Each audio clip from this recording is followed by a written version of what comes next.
The Dodgers won again. Clayton Kershaw got career win number 209. We'll talk about him and how he's looked so far since coming off the injured list. Talk about the Dodgers offense, which put up a lot of hits and a lot of runs once again. And the Angels continue to be the Angels. And is that going to be helpful for the Dodgers? Possibly, maybe not. That's what's on tap. So let's get locked on Dodgers. You are Locked On Dodgers, your daily Los Angeles Dodgers podcast. Part of the Locked On Podcast Network, your team every day.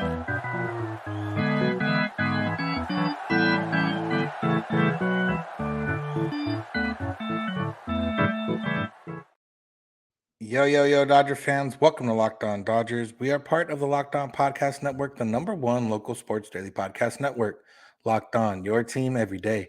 Today's episode is brought to you by nobody, by the good people of Locked On Dodgers, which is me and Jeff. This is the daily podcast covering the Los Angeles Dodgers, bringing you the smart fans' perspective on our boys in blue. You can find us wherever you find podcasts and on YouTube simply by searching for Locked On Dodgers. And if you want your episode delivered to you every time it is available, all you got to do is subscribe. Locked On Dodgers, wherever you have podcasts and on YouTube. Becoming every day or by listening every day. And you can be in that exclusive club of people that are low-key our favorites. If this is your first time listening or watching, I'm Vince Samperio, joined by Jeff Snider, my co-host. And we are both lifelong Dodger fans. We both have spent time covering the team in the past. We've both been in the clubhouse, been in the locker room. We've been all around Dodger Stadium, and we've watched a lot of Dodger baseball, not just this year, but in our lifetimes. So we're here to bring you what we think is some reasonable and knowledgeable takes on what is known as Dodger baseball, and that's what we're here to do today. Jeff, the Dodgers continue to just do things correctly, which is win games. 9-1 victory. They got to face a position player in the 8th inning this game, which actually was the quickest inning for the offense all night. And Clayton Kershaw got career win number 209, now tied for second in Dodger history for wins. We'll talk about what's kind of not looked great for Kershaw in a little bit, but, what did look good from Kershaw last night? Joe Davis mentioned during the game that one of the things that sets Clayton Kershaw apart is the way he's able to be successful on days when he doesn't have it. And this was clearly a day that he didn't have it.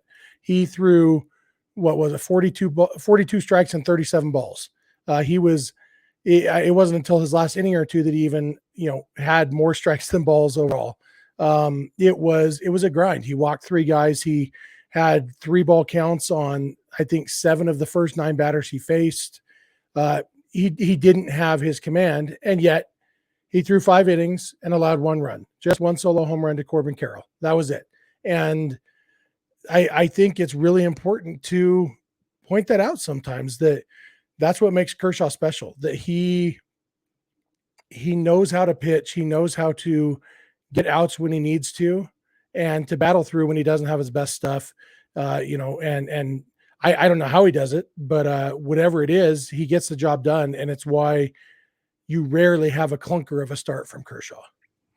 Yeah, and that's really what it was. I mean, when he needed ground balls, he got some ground balls. When he needed some strikeouts, he got some strikeouts. And, while it wasn't pretty, he got the job done. And I wonder if that abbreviated start in Cleveland kind of messed him up a little bit. And then, them thinking, hey, maybe he'll pitch Sunday. And then he ends up, getting a couple extra days and ends up pitching Tuesday.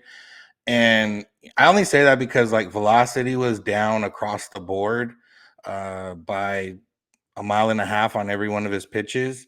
Maybe he just had it was like a weird, he threw 2 innings and then I'm sure he threw a bullpen and then, came out here and it was pretty hot day and night in LA. So maybe it was just a combination of all those things. But yeah, like I said, he didn't have it and still got it done. And, I don't know if Merrill Kelly had it or not, but he definitely didn't have the same start as Clayton Kershaw did. So there is something to that when, you can will your way to not just a victory, but at least giving your team a chance to compete. And he did more than that. Yeah, for sure. I'm just looking at his game logs this year, and something I didn't realize. Do you remember the last time Kershaw allowed a run that wasn't on a solo home run? No. May 27th. His last He's now made 9 starts since then. He's allowed 8 runs in those 9 starts on 8 solo home runs. That's crazy. And you know what? Solo home runs don't hurt you, especially this Dodgers team. You know, we talk about what we need from the rookies.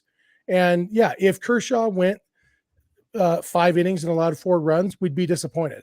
But because we do expect a little more from Kershaw. But you know what? You give up a couple solo home runs once in a while, you're going to win a lot of games if that's all you're doing. Kershaw, I think I saw a stat during the game that he hasn't allowed a hit with a runner in scoring position, which makes sense why he hasn't allowed a run except on a solo home run since May. Because I think since June 2nd was the last time he allowed a hit with a runner in scoring position, and so it's pretty crazy. Yeah, and that's also, big because his strikeouts have been down, since coming off the injured list and even a couple starts before that. I think the start right before the injured list, he only had 2 strikeouts. A couple starts before that, he had 5 and 5. And then since he's come back, he's had 4, 2, 4, 5, although 4 of those came in 2 innings in his last one, which maybe, would have reversed that trend a little bit. But yeah, I mean, he's doing it a little bit differently than he had earlier in the year. And, I'm hoping it's just a matter of him, he had that time off. Maybe he's just building his way back up. Like I said, this last week was just a little weird. And again, it's not concerning because he's still pitching well and doing what he needs to do. It's just that he's doing it a little bit differently than he was at the start of the year when he was looking really, really, really good. Yeah, for sure. And like you said, hopefully this really is just a function of that abbreviated start, and he's still trying to come back from that injury, still trying to get back in the groove. And luckily we've got 5 weeks left or whatever. I guess what is it, 30, 31 games now, something like that. And so he's probably got six starts left, and that should be plenty for him to get built up to go 6 or 7 innings in the postseason. And the quality is there even when the stuff isn't there, and hopefully the stuff will bounce back over these next couple starts. Yeah, before the game, Dave Roberts had said, 5 and 75 would be a good measure for Kershaw. He did just around that. He did the 5. He had pitches. He had 79 pitches. So yeah, just around there. And yeah, like I said, continue to build up and build up to that, 90, 95, 100 pitch mark. Realistically, are they going to let him go that deep in October? Probably not, unless he's absolutely dealing. But to have him ready to go stretched out that way, I think he's more comfortable that way too. Like, I think when he's like, okay, I'm fully stretched out, 100% ready to go, I think he just feels more comfortable. Maybe, obviously he's a veteran. We're not going to put anything on him, but when you know that 575 might be what you're looking at, maybe he's trying to be a little bit more fine with those pitches in order to kind of get a little bit deeper than 5 innings. And he did get more efficient as the lead grew that the Dodgers are giving him. He understands, okay, my job now isn't to dominate this game.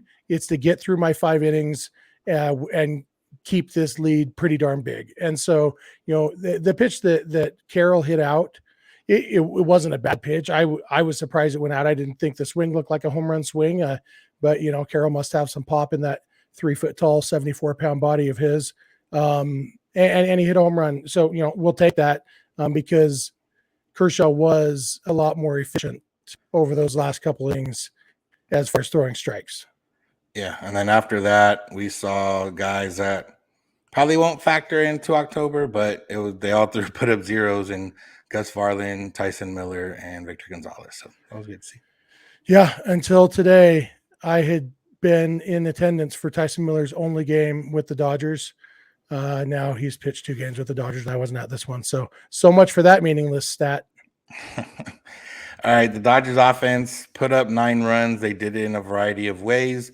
We'll get into that and talk about that. That's what's coming up. So let's keep it Locked On Dodgers. Today's episode is brought to you by LinkedIn Sales Solution. Are you struggling to close deals? Well, cold outreach is just a waste of time for both buyer and seller at every stage, especially when sellers are using outdated data, shallow data, stuff that doesn't really resonate. Your organization can overcome these challenges with technology that translate comprehensive, high-quality buyer data into real-time insights. These insights empower your sales reps and sales teams to adopt the habits of top performers and leads to better outcomes, like more pipeline, higher win rates, and larger deals, which ultimately leads to more money. We call this deep sales, and LinkedIn has built the first deep sales platform with their next generation of LinkedIn Sales Navigator. And Locked On Dodgers listeners, guess what? Right now, you can try LinkedIn Sales Navigator for a 60-day free trial if you go to linkedin.com/locked on. That's linkedin.com/locked on for a 60-day free trial. Let LinkedIn Sales Navigator help you sell like a superstar today. Just go to linkedin.com/locked on and get started.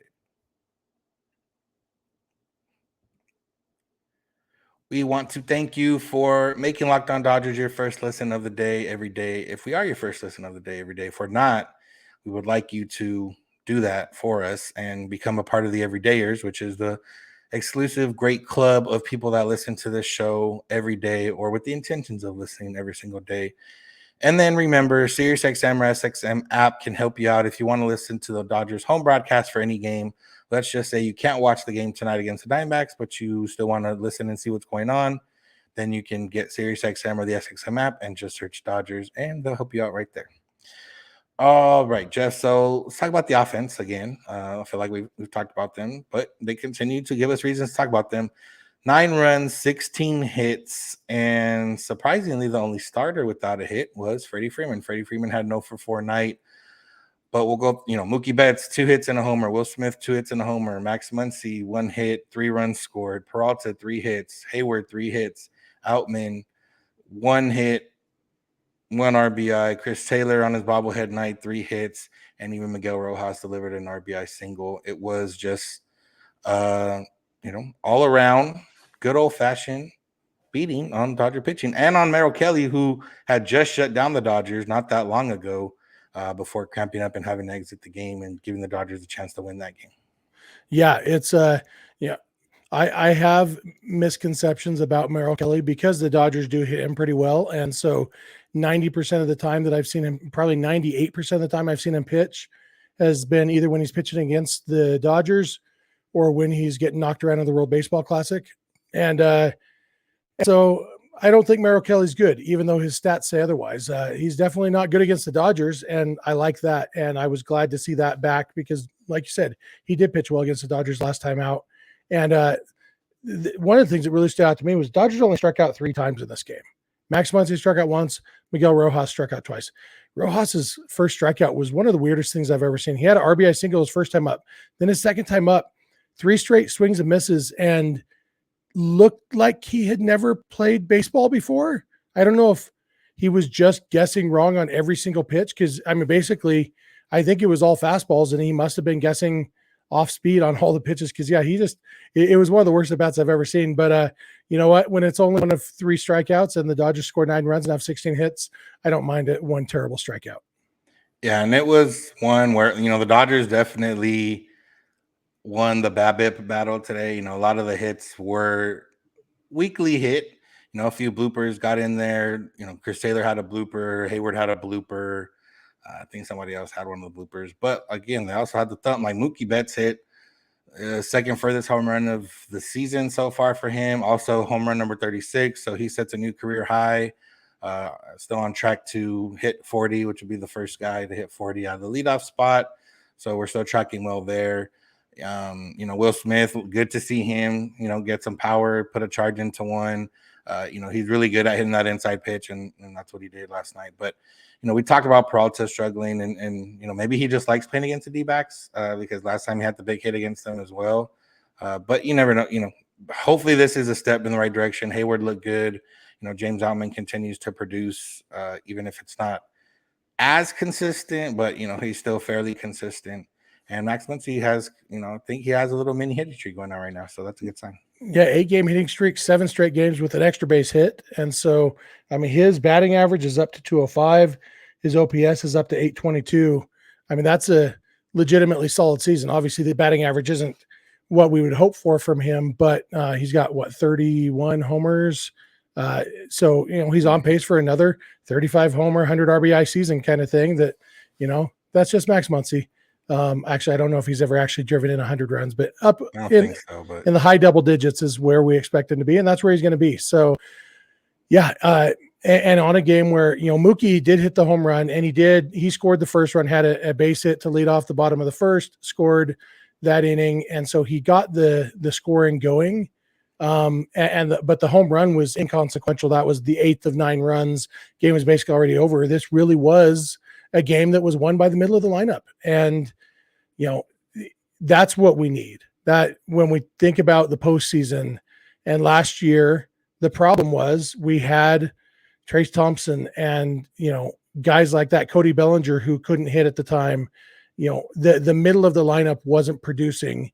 And so maybe there was more pressure on Mookie and Freddie and Will Smith when they came up to get the job done. And when they weren't able to do it, it just compounded. The Dodgers really do need this middle of the lineup and bottom of the lineup to produce in the postseason.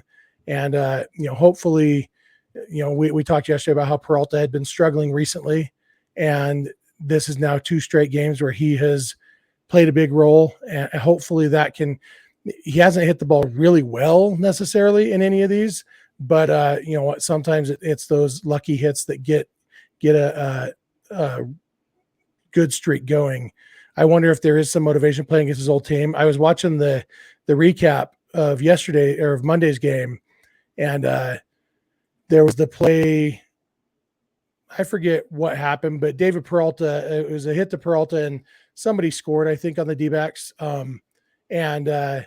And the DBacks announcers were trashing Peralta's arm.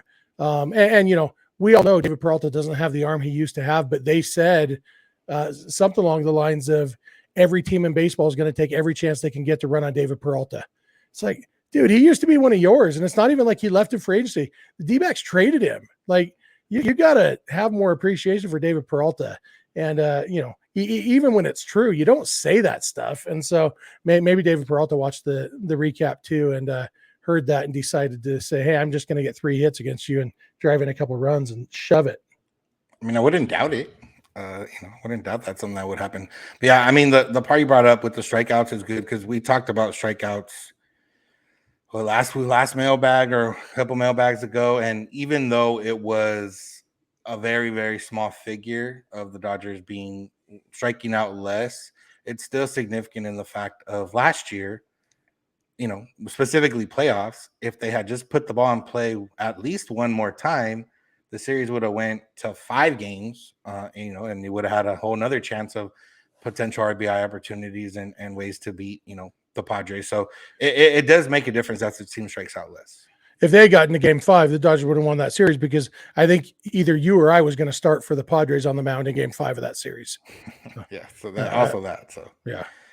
So, again, offense looked good, and they have one more game against the D-backs, and then the Braves come into town. So, it's also a good thing, like, with the way the season is right now, the Dodgers are, basically playing to stay fresh and not get hurt and, catch the Braves if they can. But, you could look at this series as a little bit of a trap game or trap series, just based on the fact that the Braves are coming and, people are going to hype it up. So it's good to see them win the series already with the chance to take it down and win the series against the 2 top pitchers from the Diamondbacks. And now that's the big key. And it's good practice because they'll be seeing Spencer Strider and Max Fried for the Braves this weekend. And, that's more of a potential postseason preview. Hopefully they can, they have now the confidence, hey, we've hit 2 guys with better stats than Strider or Fried. And so, let's do it to them.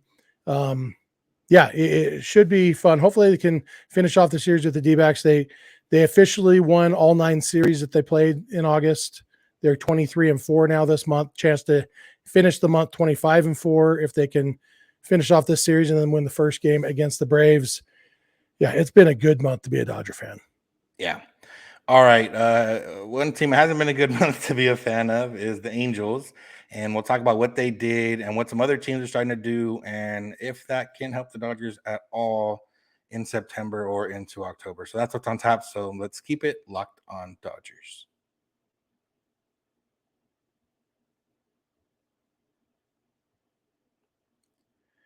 We want to thank you if you are someone that makes Locked On Dodgers your first listen of the day every day. If we're not your first listen, but you still listen, we also want to thank you for that. And if you're an everydayer, we want to thank you for that. If you're not an everydayer, we still thank you for listening, but would ask you politely to listen a little bit more. And remember, SiriusXM or the SXM app is available for you to listen to any home broadcast or the Dodgers home broadcast for any game. All you got to do is search for Dodgers, and you get the home broadcast for any game if you can't watch and you want to listen. All right, Jeff. So the news that came out, Jeff Passan reported it, that the Angels were putting Lucas Giolito, Reynaldo Lopez, Matt Moore, Hunter Renfroe, and Randall Grichuk on waivers. We heard a couple other guys get put on waiver, Harrison Bader from the Yankees, some other guys throughout the day. Now we know, or if you don't know, there's no more trades beyond the original trade deadline. There used to be a waiver trade deadline where if guys, went through waivers, you could trade for them, which is how the Dodgers got Adrian Gonzalez and all those guys back in the day, and how Justin Verlander went to the Astros in 2017. But that's not a thing anymore, Jeff. So what does waivers mean now? And what does this, I guess transition that into what this means for the Dodgers? Is there any chance of any of these guys? Yeah. So back when there was the two different trade deadlines, they had what was called revocable trade waivers. So teams could place anybody they wanted on waivers. And if they got claimed, then the team decides, okay, you have three options. Either let the team that claimed him have him and his contract is now theirs. Back in 2000, mid 2000, or the first decade of this century, I don't know what to call that decade. The Red Sox put Manny Ramirez on waivers, and nobody claimed him. These Red Sox were kind of done with his shenanigans, and it was probably 2006, 2007, somewhere around there. And they were kind of done with him, and they were willing to let any team that wanted him just take him, and nobody took him because he was owed a lot of money. And so that was often what happened. But if the guy did get claimed, they could either let the claiming team have him, work out a trade with that claiming team, or revoke the waivers and say, never mind, we'll keep the guy.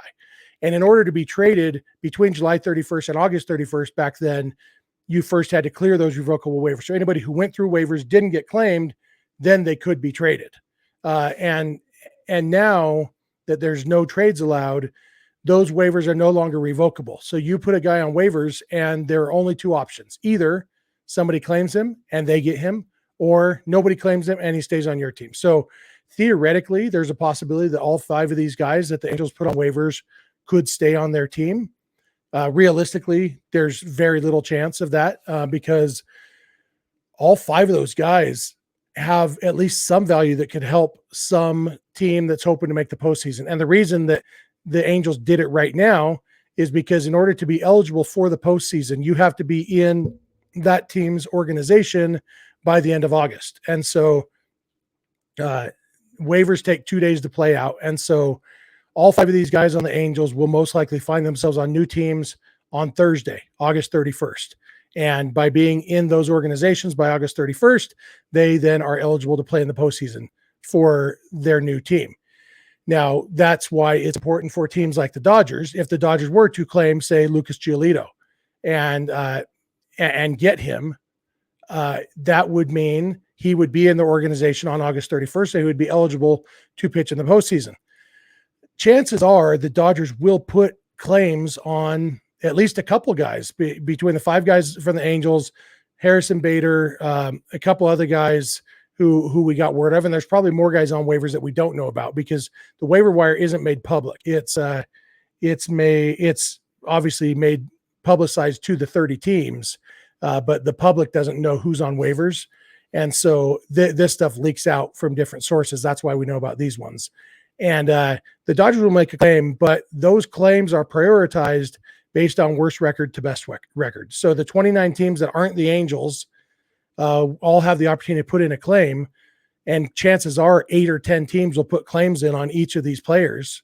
But then it goes in order of priority, and the Dodgers currently have, at the time that that these guys were placed on waivers, the Dodgers had the third best record in baseball, which means they would, out of 29 teams, they would come 27th in line. So the only way the Dodgers would get anybody who's on waivers is if none of the 26 teams ahead of them, meaning everybody except the Braves and Orioles, if none of those teams put a claim on those guys. So realistically, this probably means nothing for the Dodgers other than maybe they end up playing against Hunter Renfroe in the postseason. Hunter Renfroe is a guy, I think the Dodgers definitely put a claim in on him, because if you get Hunter Renfroe, then he could replace Miguel Rojas against left-handed pitching. Hey, Mookie, you're playing short against lefties, and Renfroe's playing right field. That would be a move that would definitely make the Dodgers better. Renfroe's not going to get to the Dodgers, though. Yeah, realistically, none of these guys, because, all these guys, or I think all the guys the Angels have on waivers are free agents after the season, right? So you're really only paying for 1 month of their salary, which is not, inconsequential for teams that are contending. The Angels also did this because I think it gets them under one of the luxury taxes if all these guys are claimed. And that way, if Ohtani leaves, they get a pick after the second round instead of after the fourth round. So, it sucks as an Angel fan. I guess in theory, it makes business sense at this point, but it's not. It's like we just traded our number 2 and 3 prospect in our organization for these guys. Now we're giving them up in order to get a draft pick that's, might not even be as good as guys that we gave up for. But, that's the risk that you take when you make trades. Yeah, I just hope that Reynaldo Lopez and what's the other guy who we're talking about? Moore, Renfroe, Giolito. I hope Lopez and Giolito get claimed by the same team, because they went from the Nationals to the White Sox together in the same trade, and then they went from the White Sox to the Angels together in the same trade.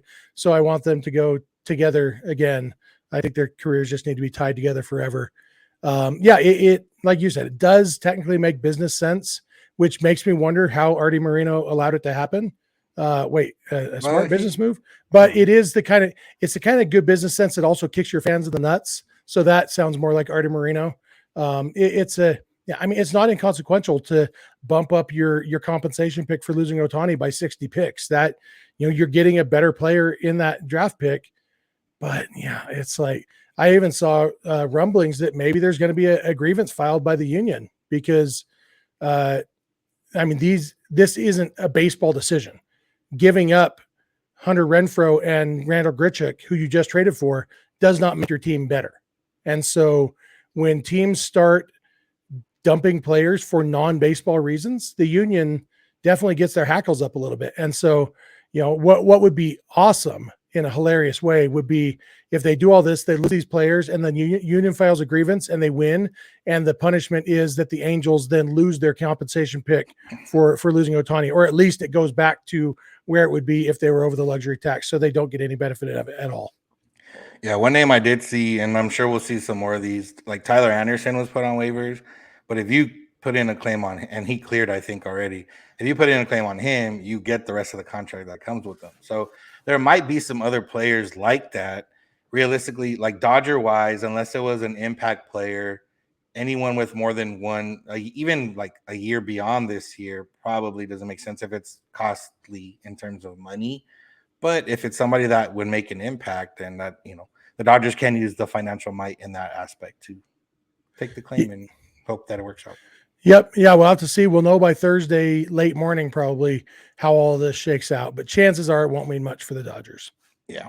But that NL wildcard race is going to get a lot more interesting once these all these waiver guys kind of file through and see where they end up. So it'll be fun to watch. That's going to do it for today's episode, unless you have anything else, Jeff. Nope. All right, that's it. Like I said earlier, Dodgers go for the sweep tonight, and then they got the Braves coming into town. Thank you for making Locked On Dodgers your first listen of the day every day. If we're not your first listen of the day every day, we should be. We're here for you 30 minutes every Monday through Friday, bringing you the Smart Fans perspective on our boys in blue. You can find us wherever you find podcasts and on YouTube. Remember to become an everydayer by listening every day. Tell your friends and family and make sure they become everydayers. And that way you guys can all be part of this group together.